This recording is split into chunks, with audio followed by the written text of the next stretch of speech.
We're going to see very quickly the effect of estrogen on the thyroid function test. So we have the estrogen increases the thyroid binding globulin. Remember, the thyroid binding globulin is the major transporter protein of T4. So this is the protein, thyroid binding globulin, and this is T4.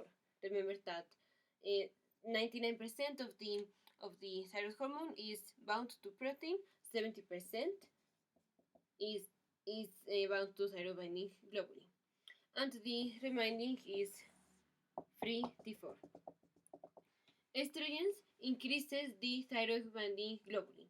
So if we have more production of the thyroid binding globulin, then more T4 is going to bind to these thyroglobulins.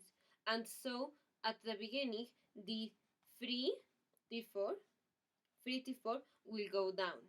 Next step is, because the T4 goes down, there will be an increase in TSH. And this increase in TSH will stimulate the thyroid gland to produce T4. And so there will be again more T4 production. And now, because we have now more T4 production, again now the concentration of free T4 will be normal, because at the beginning it was low because the T4 was joining to the thyroid binding globulin, but now the production of T4 increases, and so now the concentration of T4 increases, binds now to the thyroid globulin binding protein, and now they are bound, and now the free T4 is normal. Yes, the total T4 increases because we have at the beginning just this T4 bound to this, nothing happens, just T4 down, free T4 down, increase in TSH, increase in T4, and now there's an increase in production, and now there's an increase in total T4, but because all this increased production of T4 is binding to the excess thyroid binding globulin, the free concentration of T4 will be normal. So in the test, in the thyroid function test, we will see T4 total T4, elevated total T4 with normal TSH and normal T4.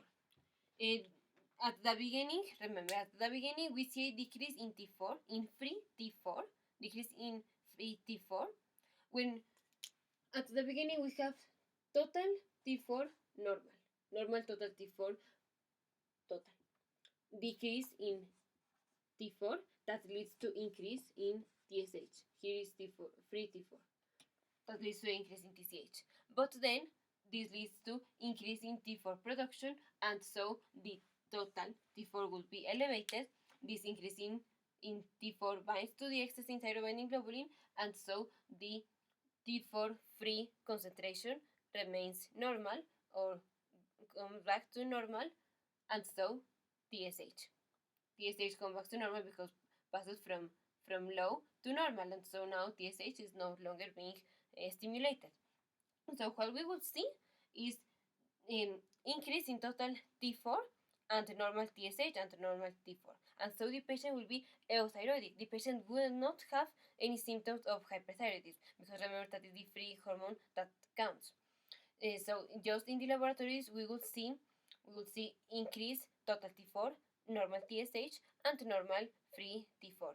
Just to know that how we came to this, we began from a normal total T4, decreased T4 that leads to increase in TSH, and next increase in T4 production leads to total increased total T4, normal free T4, and normal TSH.